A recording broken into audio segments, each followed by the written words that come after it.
Imagine losing your mother at 6 years old, leaving your country as a child, and crossing borders in search for freedom, and rebuilding your life from nothing. Today's guest didn't just survive those moments, she turned them into purpose, leadership, and impact. This is the story of Soidemer Nuñez. Welcome to From Chaos to CEO. Welcome back to From Chaos to CEO, the podcast where we share real stories about resilience, growth, and the journey from life's hardest moments into purpose and leadership. Today's episode is incredibly special to me because I'm not just interviewing a guest. I'm sitting down with someone who has been a part of my life and my journey for many years. Her name is Soidemer Nuñez, and her story is one of courage, survival, and determination. Before we dive into her journey, I want to share a little bit about how we met because it says a lot about where we both started. We met years ago when we were both young teachers working in ESC. At the same time, we were also young moms trying to make ends meet, figuring out life, and doing everything we could to provide for our families. One of the things that actually brought us together, and we laugh about it now, is that we were couponing. And yes, couponing. We will literally sit together clipping coupons, planning store strips just to stretch every dollar so we could buy diapers, laundry detergent, and everyday things that our families needed.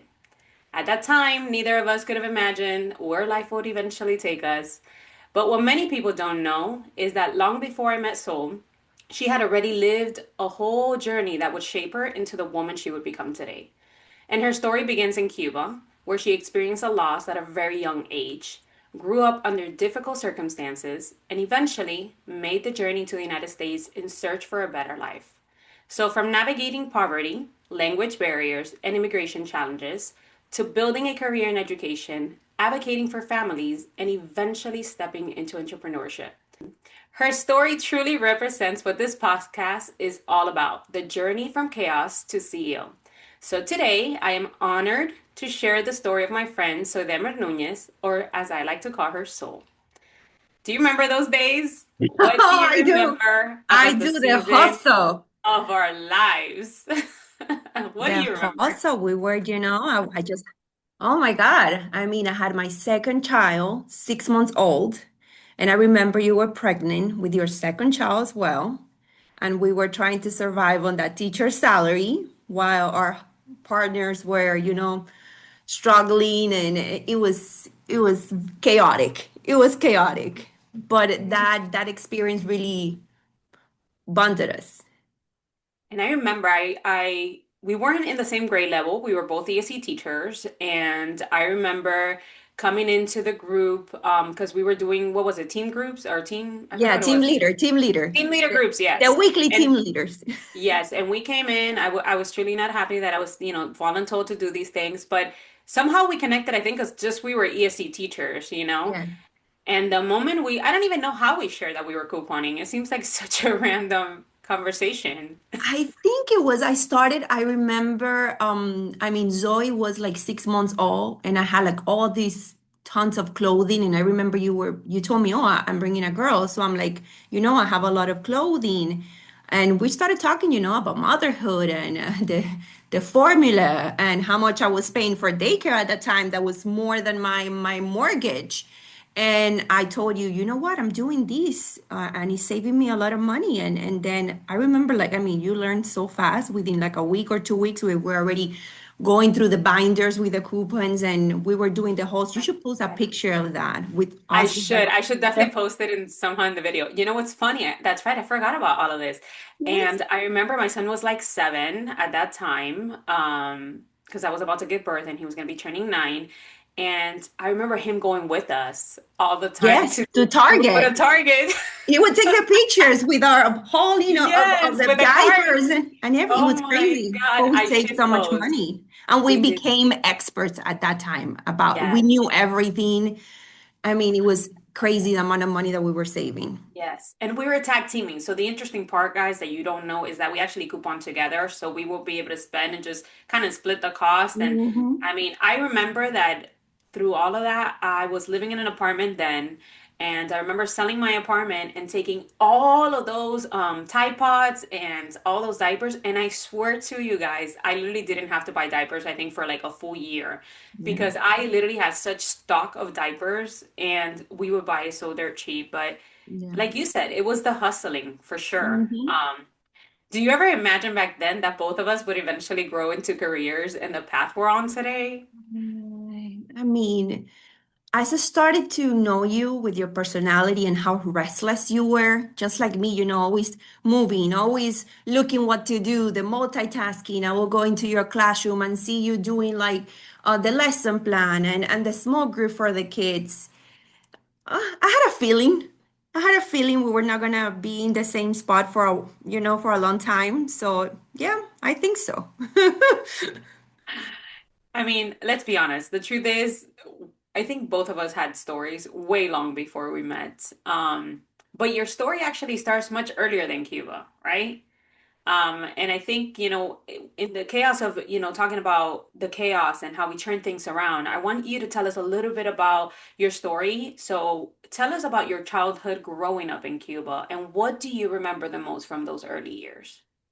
So Cuba, very different from the United States. My early memories, I was 6 years old when I left Cuba. So I want to say maybe when I was 5, I remember playing on the streets. I was a very sheltered kid. I didn't really know struggle at the time. My dad was a musician. He would travel. He would bring things, from other countries. We had a pretty decent life. I remember going on my trips with the church. I used to do like these out of it was like in a train going with people from church. So they were very happy memories, of my childhood, my early childhood. But yeah, just the liberty of just playing on the street and being with neighbors and very free, happy life. And you've told me in the past, you lost your mother when you were only 6 years old, right? How did that Yeah. experience shape you as a child? So that's I guess I want to say that's like the first hit. Um my mom died in an accident at home. But I mean, sometimes, now that I'm a grown woman, I'm 40 years old, things happen for a reason. Um, and I vividly remember when the whole situation happened, um, my dad running to the house because the house was on fire, me going to my grandmother's house. And when my dad told me that my mom had died,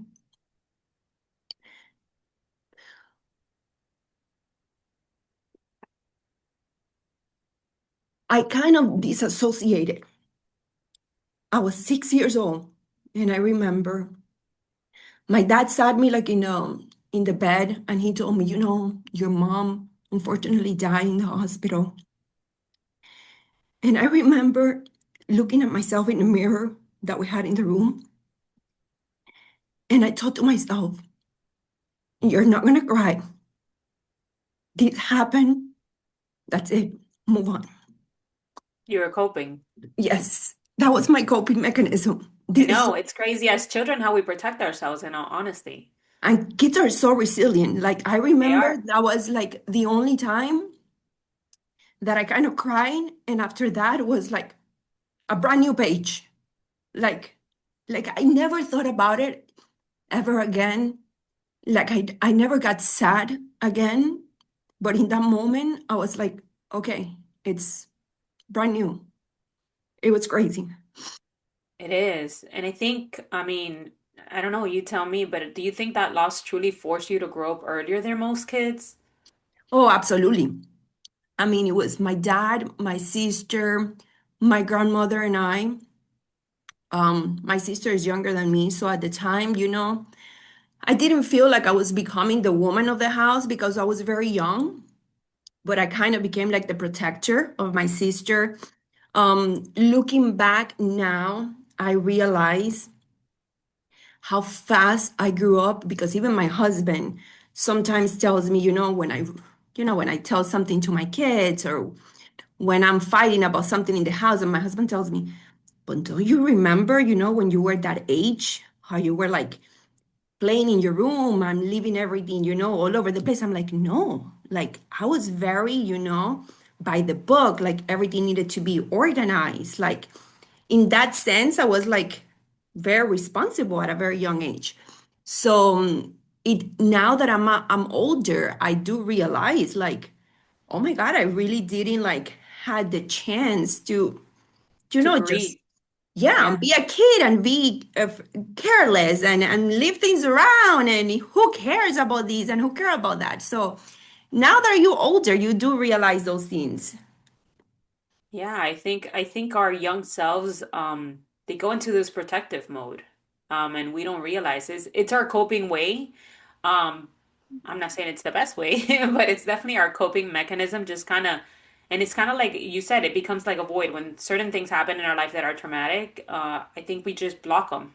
Really. I feel Oh, like it becomes like almost like a block. yeah, and that was my coping mech. I mean, I don't know, like in Hispanic culture, we don't believe much in psychology and psychiatrists and go see a therapist. So the Right. mechanism was okay, new page, it happened and move on. We got to That was move on. basically Yep. it. And that was just the beginning, because I mean, you started with you losing your mom, but then at some point, your whole family made the decision to leave Cuba, right? So Yes. what was it like growing up during that time? So like and like I said, it's life puts these, things in your path. And if it wasn't because of my mother's death, I don't think we would have ever left Cuba. My dad remarried within, I want to say, maybe like a year or so. And then we started to, make plans. How we're going to move out. And also, how are you going to take two kids out of the country, which is very difficult, with the whole process of immigration. So I feel that if that first incident would have happened, I wouldn't make the jump to Venezuela. So did you understand the risk your family was taking to leave? How old were you? I was 6, and I I didn't understand the rates, but I noticed there was like everything was very secretive. Like my dad told no one the day and the time that we were leaving at all. Not even my grandmother knew. And I Oh, remember, wow. yes, and I remember a conversation because I was a child that was very aware of everything that was happening in her surroundings. And I remember my dad even told my grandma once, you know, the day that I wake you up to go to the airport, you know. Because my dad didn't want, in Cuba with with the communism and everything, my dad was very, very scared that somebody was going to kind of put a stop to us, after all the process and everything. So my dad wanted to leave everything it was so secretive. Well, I woke up, I remember, and it was exactly what my dad said. We woke up one day and instead of going to school, we were on our way to the airport. Oh my God. That's Yes. crazy. So it was really, I mean, did you have any idea as a child what that idea of freedom might mean to you? Not really, but I do recall I was in school, with the uniform, the Cuban uniform. And I remember it was a super hot day and we had to do like these, like a holiday for the country or something like that, where we needed to walk a very long walk to the bay and drop a flower in the bay. And it was, something for El Che Guevara, God knows.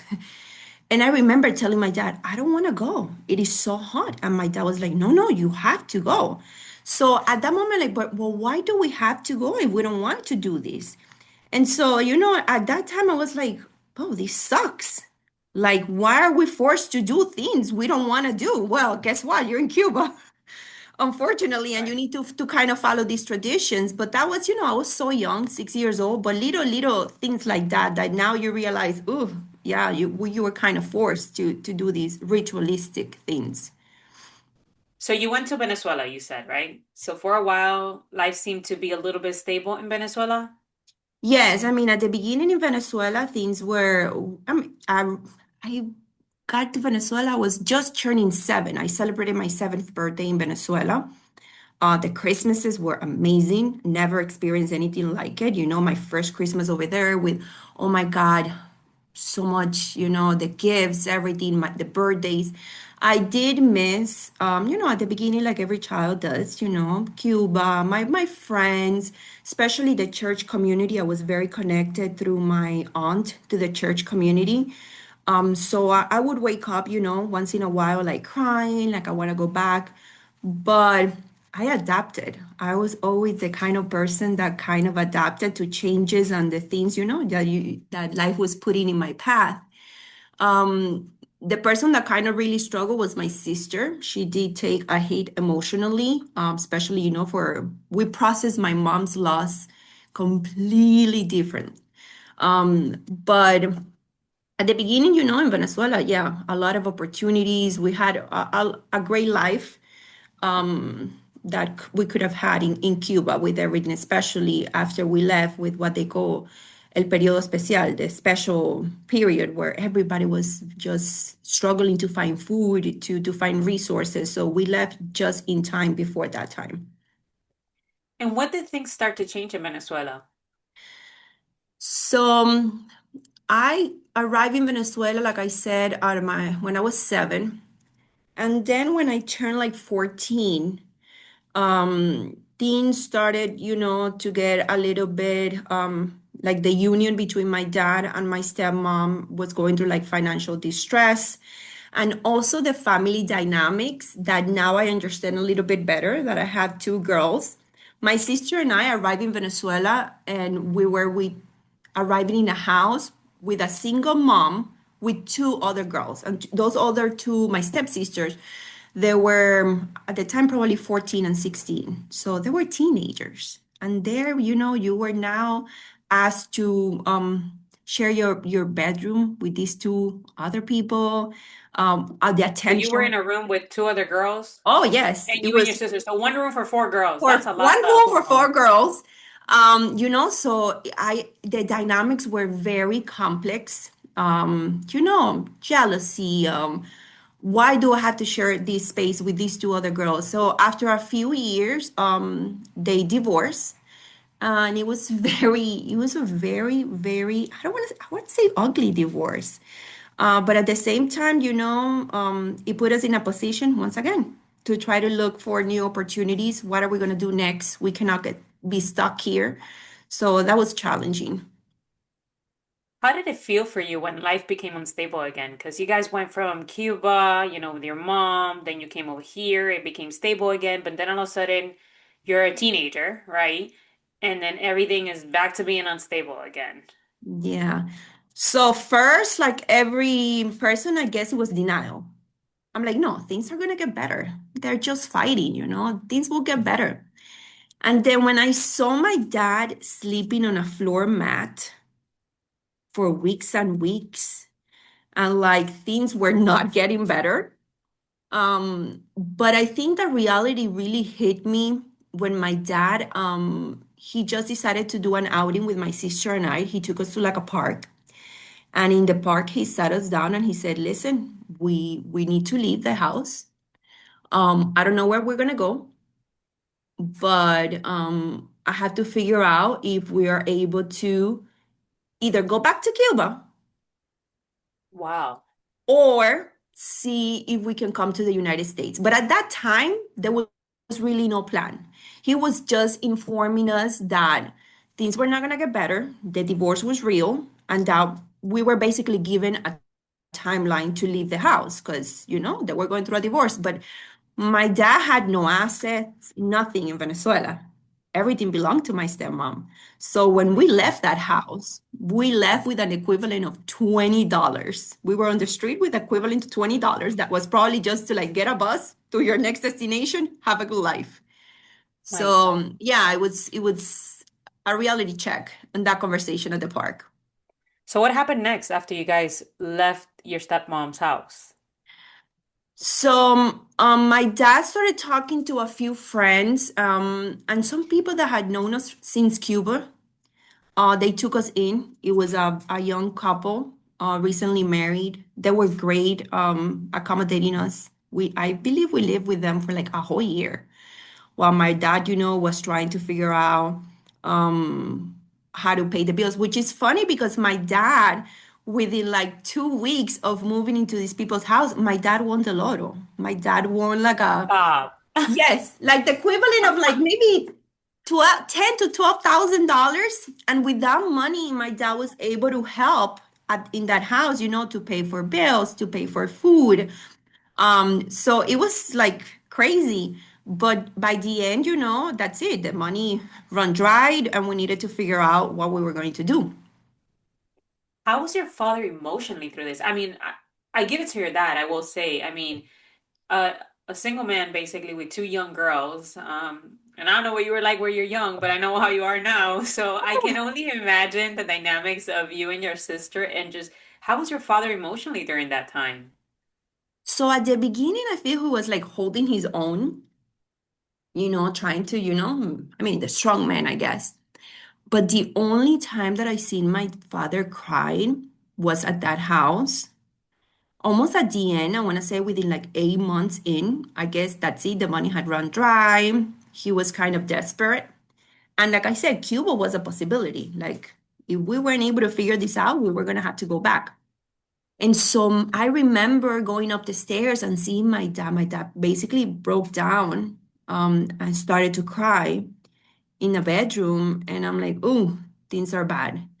Um, but yeah, he was desperate at the end. And, he called, yeah, by the end, he called friends, family here in the United States to see if we could like basically have a plan to leave the country and maybe cross into the United States. And did you find people that were willing to take you over here in the United States? Yes, five of them. Oh, wow. Each of them gave $1,000. And when we Wow. entered the country, we were negative. We were in a debt of $5,000 because my dad made sure that he paid that debt to each and every single person. But yes, each only $5,000 Wow. is what it took to do passports to cross it, which is which is a crazy, crazy adventure. So tell me, because I think this part of your story is one of the most intense parts, really, which is that crossing of the border. What do you remember about crossing the border and the frontier? So I now call it like an adventure, but I'm telling you, it was so coordinated and so meticulous on every detail. I mean, we needed to make sure, number one, my dad, the first thing he told us is do not speak because we had that Venezuelan accent. And we couldn't say we were coming from Venezuela. We apparently were coming from Cuba. So my dad do not speak. Number two was as we were crossing through the Mexican frontier, to get to like that bridge, he's like, do not get caught. And the only way to not getting caught is making sure that when the police would step on the bus, we were like, try okay, fall asleep. So nobody ask you a question. It was crazy. It was How old were insane. you? I was four, no, I was 15. I was 15 at the time. Oh 15. my. 15. It was insane. So you guys crossed the frontier, right? And there was no issues, no hiccups. It went smoother. Oh no, my dad made the taxi driver believe that he was a gringo with his Okay. limited English. And he told the Uh, taxi driver, cross me. I got papers. I got papers. And so when we got to the to the bridge, my dad immediately got down. and he said, I am adjusting to the Cuban whatever law was at the time. So they immediately got the three of us. We were, I mean, they didn't interrogate me and my sister because we were minors, but my dad was being interrogated, I want to say maybe for like 3 hours or Oh my God. so.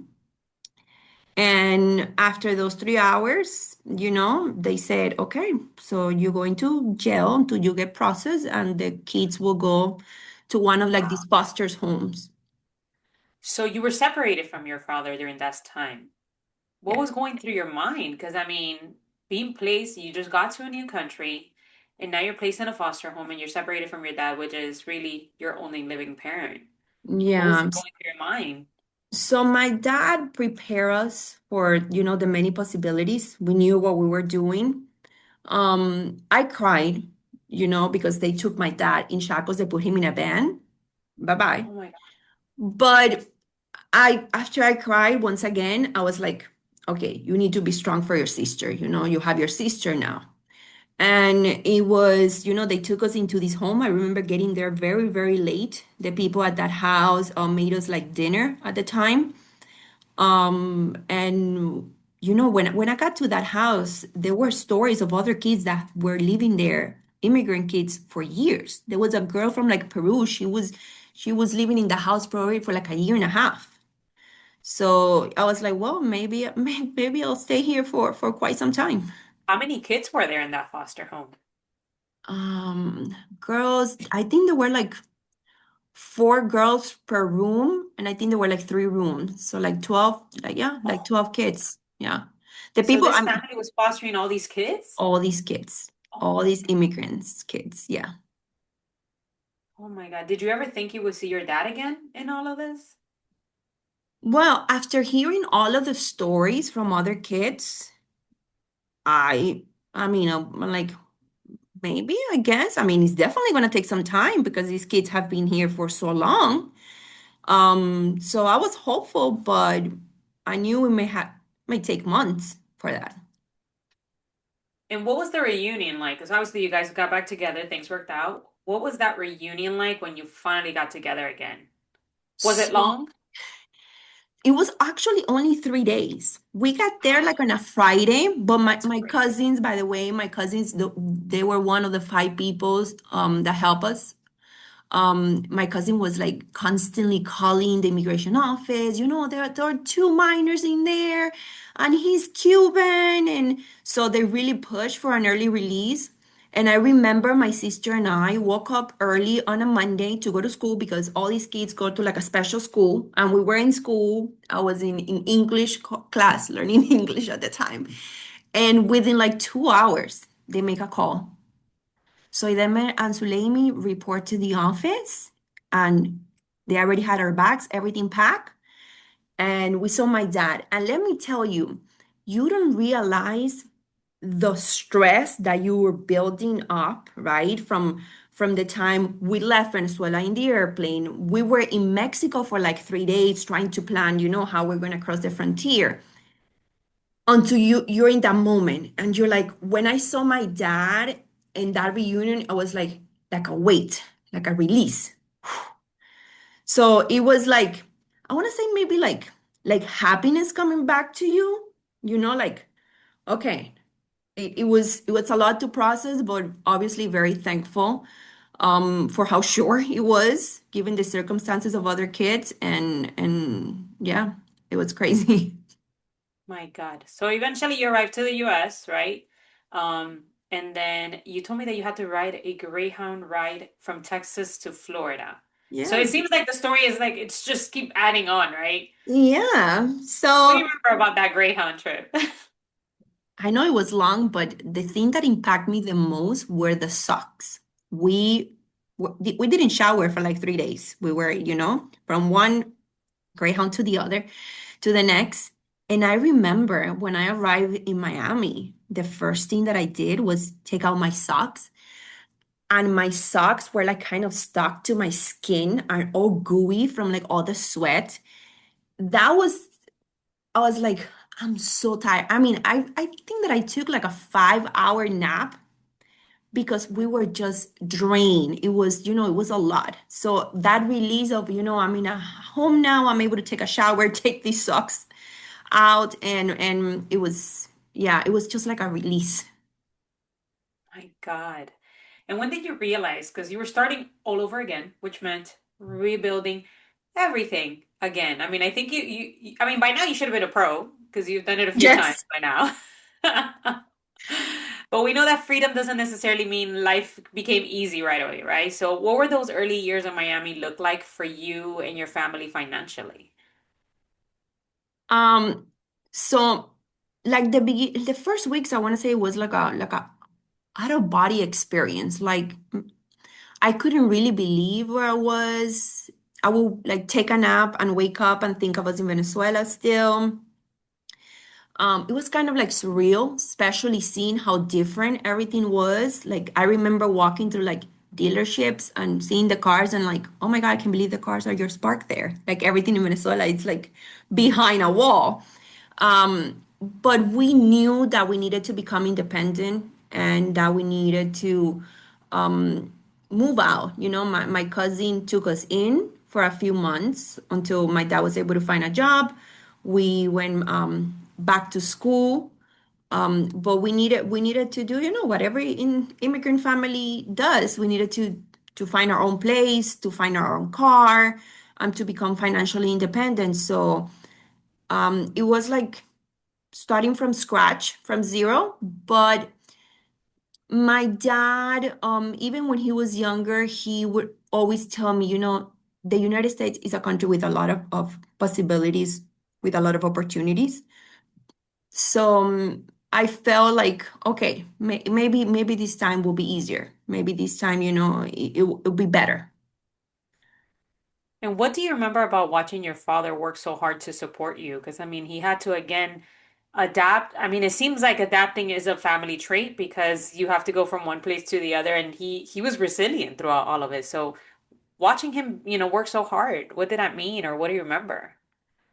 Yeah, so I mean, my dad, once again, I'm a single parent with two girls. He would walk so many, I want to say maybe like 2 miles just to get to the bus stop. Wow. And after he would get to the bus stop, he would go into a warehouse, work there for 8 hours in the heat, come back, walk another 8 miles, oh, 2 miles, sorry. And then after that, he was also doing like side gigs as a musician. So at night he would also go and work the whole night, either weekdays or the weekend. So he was basically like a lot of immigrant parents having two jobs and trying to do his best to maintain a household with two teenage girls, um, with everything that Wowzers. entails. Yes. So it Two was. hormonal teenage girls. Oh That's a yes. job in itself. Yeah, that was tough. I'll give it to him. Yeah. How do you think those experiences shaped your mindset about working success? I always felt, okay, we need to work hard, we need to work smart, we need to be consistent. Um, but I think that going through these experiences kind of gives you like a PTSD, a little bit of PTSD. When I it can comes only imagine. when you come, like when it comes to money, I don't want to say I'm like stingy, but I'm extremely frugal. So like I'm always worried that things will fall apart. I gotta make sure that income is a must, that you have, that stability. So it definitely leaves you with a little bit of PTSD, and in search of exactly that stability. It does. I don't want, the fancy car, the fancy house. I want to make sure that I have the stability. Is that what kind of led you? Because I think maybe that's where education became your turning point, right? Is that where you think Oh, absolutely. I mean, the good thing is that I had role models of teachers in my life. Like my cousins were teachers. My stepmom was a teacher as well. But when I was in high school, listening to my high school teachers, talk about education and how was, a job that had a high demand, stability, benefits, I'm like, this is it. I cannot go to college and do at 8 years to become a doctor or, nothing in a fancy corporate job. I need to do was fast, was stable, what's gonna get me out, especially because I wanted to move out of the house. I felt like I was another mouth to feed, and I wanted to take that away from my dad. I wanted my dad to have that peace of mind of, I'm independent now, you don't have to worry about me, or having another mouth to feed. So it seems like you realized education was your path out of poverty, right? So, I mean, I think, and I speak for myself only because even though you came at a later age, I understand what it's like to be that immigrant, adapting to your society, to the changes, and it's not easy, because you come from one culture and it's a little bit of a culture shock, I think, to adapt to everything. But when you've been through the ringer a little bit, Hmm. I think you just learn to, I always tell everybody, it's like I'm like a chameleon, right? You adapt to your environment and you're gonna blend in. Um, but I know that you've mentioned, I mean, you navigate a whole new language, right? Which, and again, you were around 16, 17. Yes. And I think during that time, I think you met your partner too. Am I Oh, right? yes, my Gandhi. Oh, He's how like, did meeting your husband change your life? whew, like I said, he's like Gandhi. He's like my saint.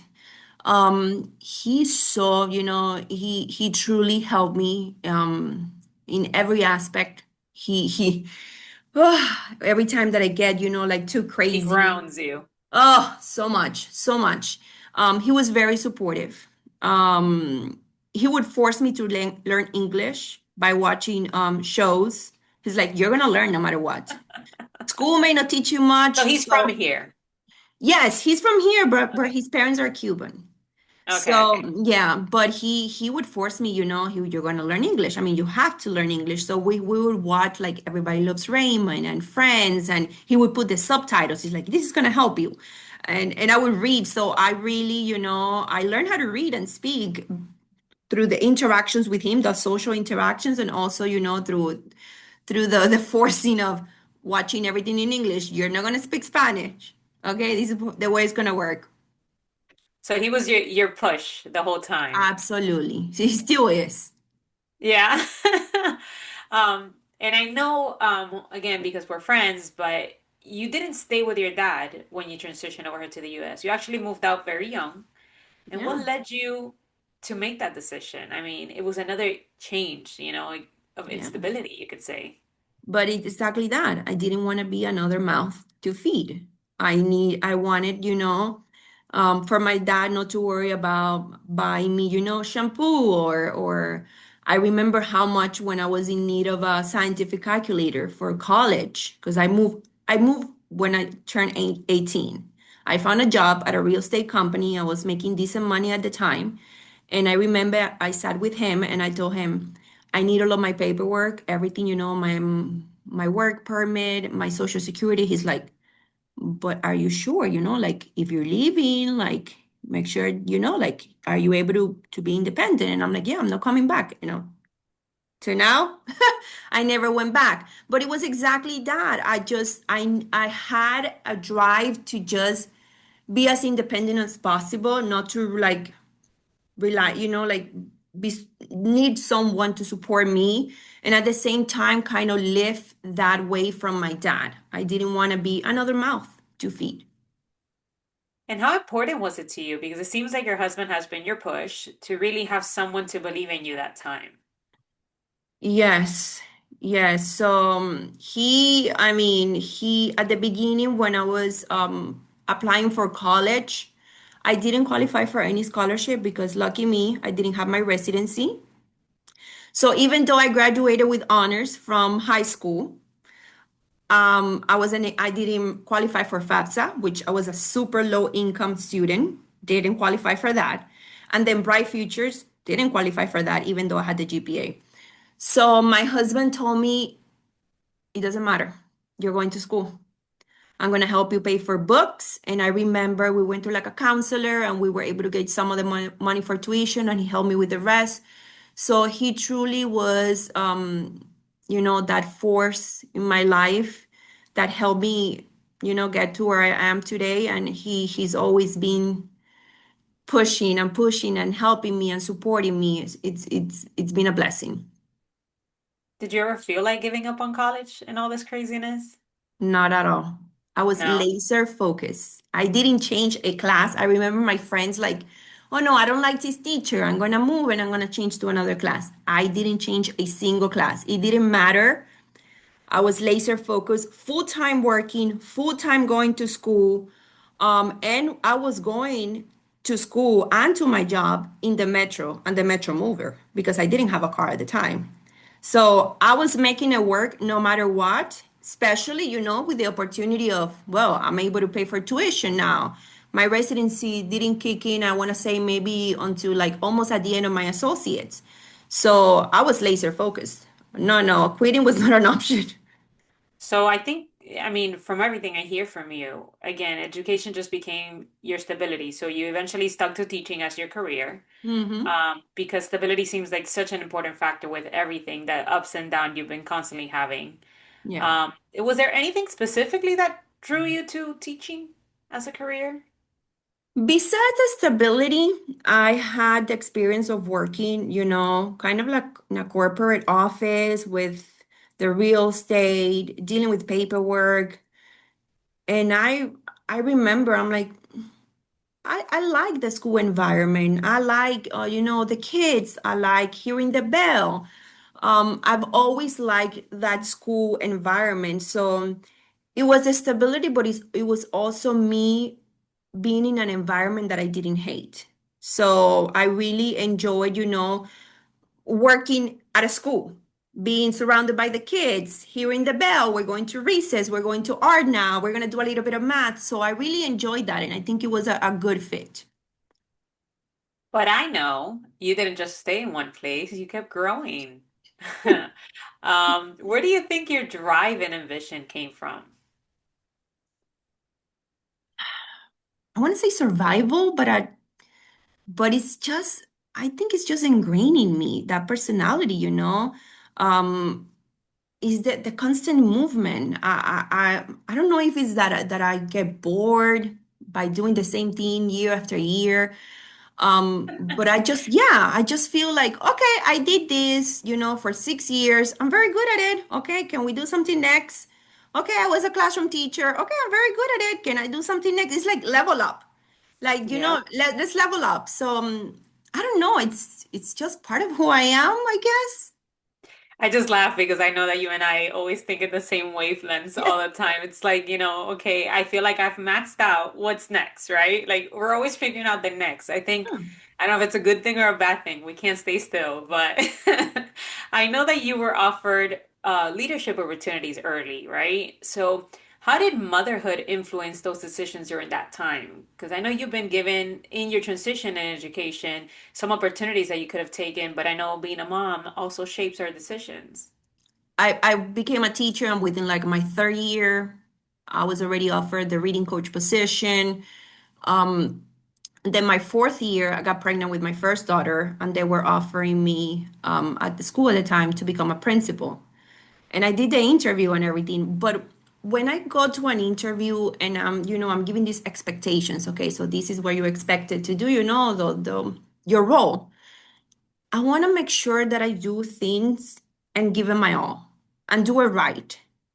I don't do things halfway. If you're going to do something, give it 100%.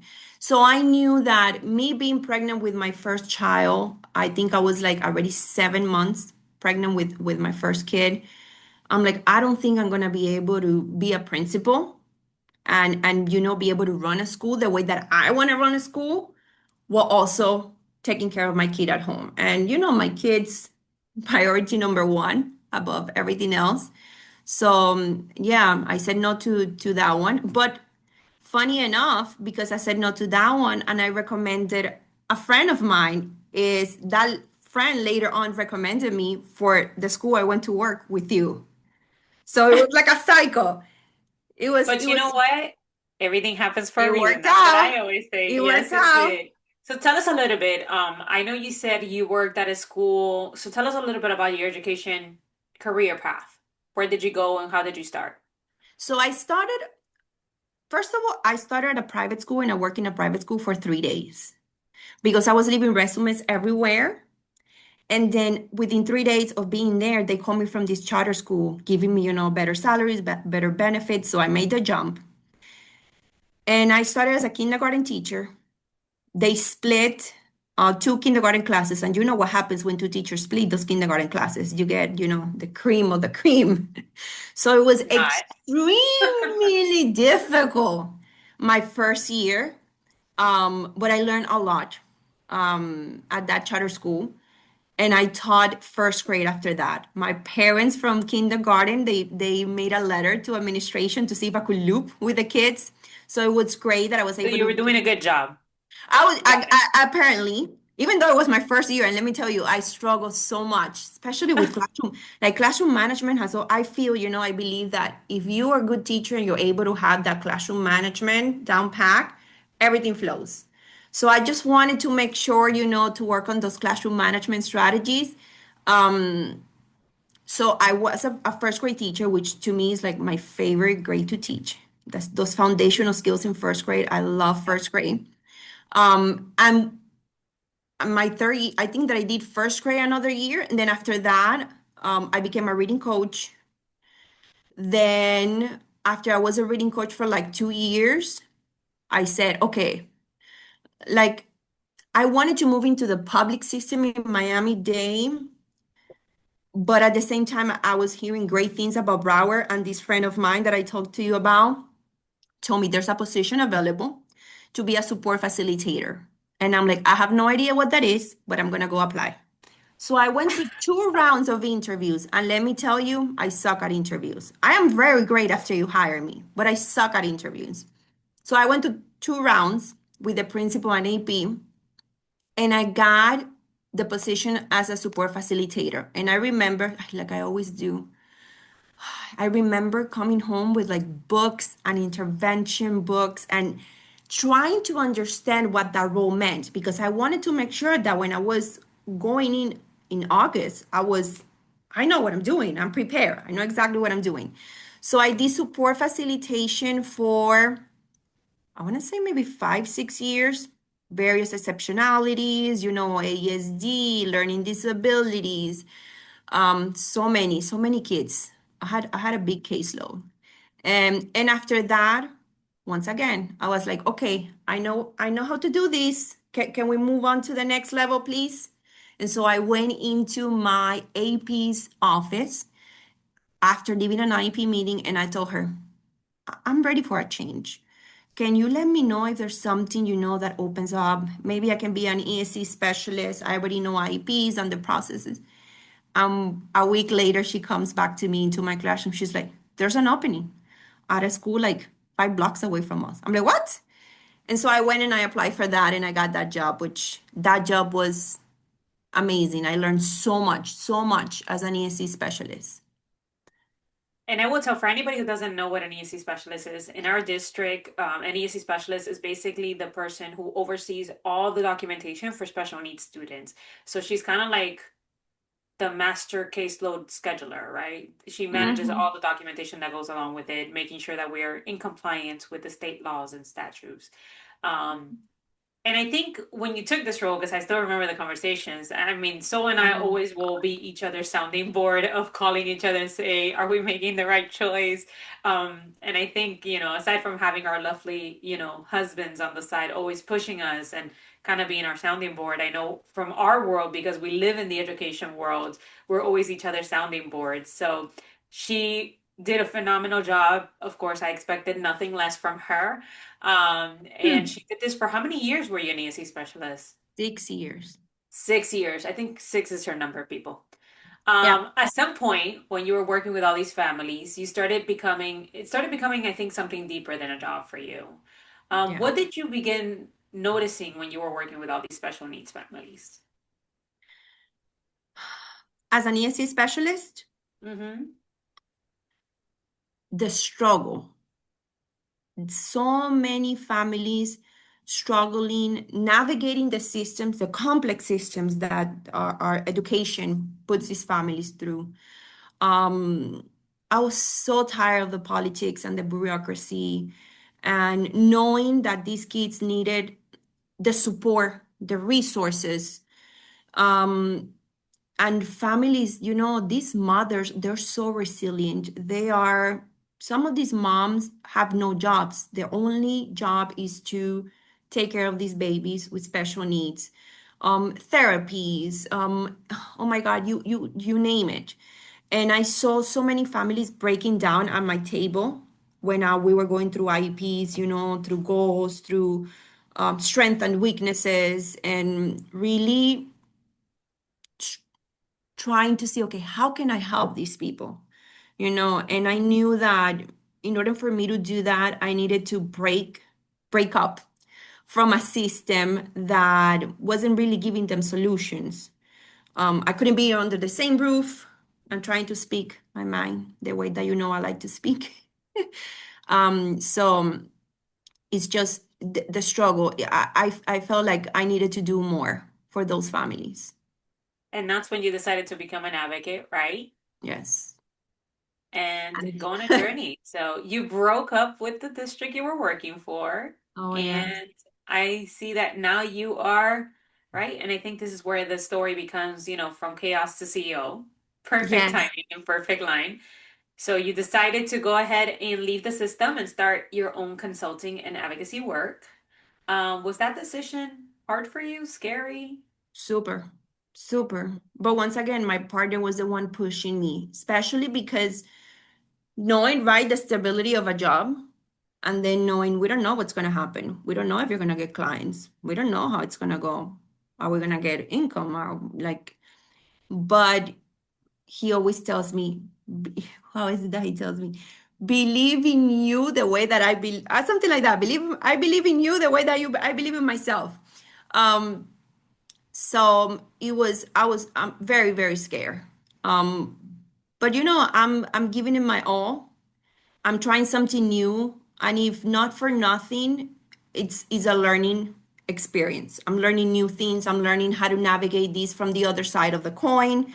And also I have ownership of my decisions and the impact that I leave behind, I don't have to worry about all these systems that make no sense in my book, and these rules that sometimes I'm trying to like, but there should be common sense here. So I don't, when we call, CEO, I really like to give that title as Chief Empowerment Office, Yes. because it's more about making an impact. I don't care at this stage in my life, I really don't care about the titles, and it's about making an impact, finding purpose for others, and trying to help these families that I've worked with for so long. Well, of course, because you won't share, I will share a little bit just because I know you. But you are currently helping families who are struggling to get their children's needs met through your advocacy work. I know you've helped already a good amount of families out there. You are working with private schools as their director, guiding also the connection and collaboration between the school setting who is maybe not as knowledgeable. So sharing your wealth of knowledge with private schools, you're doing multiple things at once. So, what does it mean right now for you to be that CEO today, right? Being an entrepreneur, um, everybody thinks it's super easy, and it's not always easy. Like you just said, I think it takes a little bit of you're making decisions on your own. I mean, it is that freedom, but it's also a lot of responsibility, right? And I think it makes you analyze. I think when you're starting to make these new business pathways, we could say, it makes you reflect. To me, I know it always does. I keep reflecting back on a lot of things. So, if your younger self could see you to the woman you've become today, what do you think she would say? I think she will be in disbelief of how far, and the place that I am right now, but also very proud. She probably wouldn't understand how I got here, but she would recognize the strength, and the fact that I didn't give up on us, right? And that means everything. You need to keep moving. Life is gonna throw all of these curveballs, challenges at you, but you gotta keep moving. You gotta keep pushing. And exactly what we said, that resiliency. Now, I know this is a hard question, but I did want to ask, what do you think your mother would say about the life you built? Um, I think that my mom would say that I become strong in the ways that she hoped for. I carry both softness and strength. I've learned how to stand on my own, but I also am a person that well, you know this by now. I mean, when I love someone and when I like someone, I love them deeply. And I think she'll be proud of everything, that I turned everything that I went through into something meaningful. Absolutely. I'm sure she's super proud clapping anywhere she is. What is the biggest lesson your father taught you about resilience? Because I think he really showed that throughout his life with you guys. Mm, Probably that resilience isn't loud, but it is consistent. You know, you need to show up when you're tired. You need to keep moving when you feel that things aren't fair. Um, you need to get things done even when you don't get that recognition. So it's about enduring and adapting. And exactly that, just consistency. Keep going. Absolutely. Adapt wherever you go. So I'm just saying, I'm going to be making new t-shirts thanks to you after I re-listen to this. So for women listening right now who may feel like their life started in chaos, what message do you want them to leave with? I want to say, for a lot of us, especially women, sometimes we see success at things like achievement, titles, or proving something, right? But now that I'm doing this success, right, and this path from chaos to CEO really feels like peace, like being aligned with who I am, having the freedom to create a life that feels good for me, and knowing that I'm also making an impact and that I am especially making an impact for those that sometimes feel unseen, like the kids, that were walking into my classroom. So now for me, success is no longer, oh, I got this title or I got this achievement. It's more about fulfillment and accomplishment. Stories like this remind us that where you start does not determine when you finish. Sometimes the strongest leaders are the ones who have to rebuild their lives from the ground up. So, thank you for sharing your story today, and thank you to everyone listening to From Chaos to CEO. Wow, what an incredible story. Soidemer, thank you so much for sharing your journey with us today. Your story is a powerful reminder that where we begin in life does not determine where we are capable of going. From loss, uncertainty, and starting over in a new country to building a life of purpose, leadership, and impact. Your story truly represents what chaos to CEO is all about. To everyone listening today, if this episode resonated with you, I hope it reminds you that your circumstances do not define your future. Sometimes the most powerful leaders are the ones who rebuild from the ground up. Thank you for spending time with us today. If you enjoyed this episode of From Chaos to CEO, make sure to subscribe. Share it with someone who might need to hear the story. And please leave a review. Your support helps this podcast reach women who are on their own journey from chaos to CEO. Until next time, keep rising, keep building, and remember, your story is still being written.